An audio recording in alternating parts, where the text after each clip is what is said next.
Hi all, welcome to football arena. Brazilian ദേശീയ ടീമിനകത്ത് ഇനി കാര്യമായ മാറ്റങ്ങൾ ഉണ്ടാകും എന്ന റിപ്പോർട്ടുകളാണ് പുറത്തേക്ക് വരുന്നത്. പല ബ്രസീലിയൻ മാധ്യമങ്ങളും ഇതുമായി ബന്ധപ്പെട്ട പല അപ്ഡേറ്റുകളും നൽകുന്നുണ്ട്. R7 എസ്പോർട്ടസ് ഇതുമായി ബന്ധപ്പെട്ട കുറച്ച് വിവരങ്ങൾ നൽകിയിട്ടുണ്ട്. അതായത് ബ്രസീലിൻ്റെ ഗോൾ കീപ്പിംഗ് ഡിപ്പാർട്ട്മെൻറ്റിൽ വലിയ അഴിച്ചുപണികൾ നമുക്ക് പ്രതീക്ഷിക്കാം. ഇതുവരെ ബ്രസീലിൻ്റെ ഗോൾ കീപ്പിംഗ് പരിശീലകനായിക്കൊണ്ട് പ്രവർത്തിച്ച വ്യക്തി അത് ടഫറേലാണ്. നമുക്കറിയാം, ബ്രസീലിയൻ ഇതിഹാസമാണ് ടഫറേൽ. കഴിഞ്ഞ 10 വർഷമായി അദ്ദേഹം ബ്രസീലിൻ്റെ ഗോൾ കീപ്പിംഗ് പരിശീലകനാണ്. പക്ഷേ സമീപകാലത്ത് അദ്ദേഹത്തിൻ്റെ ട്രെയിനിങ് സ്റ്റൈലിൻ്റെ പേരിൽ ഒരുപാട് വിമർശനങ്ങൾ ടഫറേലിന് ഏൽക്കേണ്ടി വന്നിരുന്നു. അതുകൊണ്ട് തന്നെ അദ്ദേഹത്തിൻ്റെ സ്ഥാനം നഷ്ടമാവുകയാണ്. ഗോൾ കീപ്പിംഗ് പരിശീലകൻ എന്ന ആ സ്ഥാനം അദ്ദേഹത്തിന് നഷ്ടമാവുകയാണ്. അദ്ദേഹത്തെ പുറത്താക്കിയേക്കും എന്നാണ് ഇപ്പോൾ R7 റിപ്പോർട്ട് ചെയ്തിട്ടുള്ളത്. പുതിയ ഒരു ഗോൾ കീപ്പിംഗ് പരിശീലകനെ ബ്രസീൽ കൊണ്ടുവന്നേക്കും.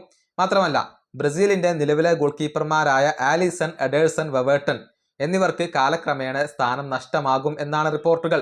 ഇവരെ ഒഴിവാക്കാൻ ഇപ്പോൾ ബ്രസീൽ ആലോചിക്കുന്നുണ്ട്. കാർലോ ആഞ്ചലോട്ടി പുതിയ ഗോൾ കീപ്പർമാർക്ക് അവസരം നൽകിയേക്കും എന്നാണ് R7 റിപ്പോർട്ട് ചെയ്തിട്ടുള്ളത്. ഒരാൾ ഹ്യൂഗോ സൗസയാണ്. കൊറിന്ത്യൻസിന് വേണ്ടി കളിക്കുന്ന ഗോൾ കീപ്പറാണ് ഹ്യൂഗോ സൗസ. 27 വയസ്സുണ്ട്. നേരത്തെ ജപ്പാനെതിരെയുള്ള ഒരു സൗഹൃദ മത്സരത്തിൽ ഇദ്ദേഹം ബ്രസീലിന് വേണ്ടി കളിച്ചിരുന്നു. അന്ന് അദ്ദേഹം മോശം പ്രകടനമായിരുന്നു നടത്തിയിരുന്നത്.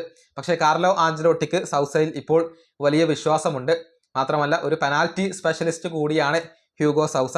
അതുകൊണ്ട് തന്നെ ഇദ്ദേഹത്തെ കൊണ്ടുവരാൻ സാധ്യതയുണ്ട്. കൂടാതെ മറ്റൊരു ഗോൾ കീപ്പർ, അത് പാൽമറാസിന് വേണ്ടി കളിക്കുന്ന കാർലോസ് മിഗേലാണ്. 27 വയസ്സ് തന്നെയാണ് കാർലോസ് മിഗേലിൻ്റെ പ്രായം. ഇദ്ദേഹത്തെയും കാർലോ ആഞ്ചലോട്ടി വിളിച്ചേക്കും എന്നാണ് റിപ്പോർട്ടുകൾ ചൂണ്ടിക്കാണിക്കുന്നത്.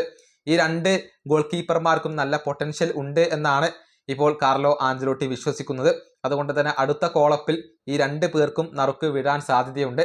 ആലിസൺ, എഡേഴ്സൺ, വെവേർട്ടൺ എന്നിവർക്കൊക്കെ പതിയെ തങ്ങളുടെ സ്ഥാനം നഷ്ടമാകും എന്നാണ് R7 ഇപ്പോൾ റിപ്പോർട്ട് ചെയ്തിട്ടുള്ളത്. അങ്ങനെ ഓരോ പൊസിഷനിലും കാര്യമായ അഴിച്ചുപണികൾ കാർലോ ആഞ്ചലോട്ടി നടത്തും എന്നാണ് ഇപ്പോൾ വിശ്വസിക്കപ്പെടുന്നത്. ഈ വീഡിയോ അവസാനിപ്പിക്കുന്നു. അടുത്ത വീഡിയോയിൽ വീണ്ടും കാണാം.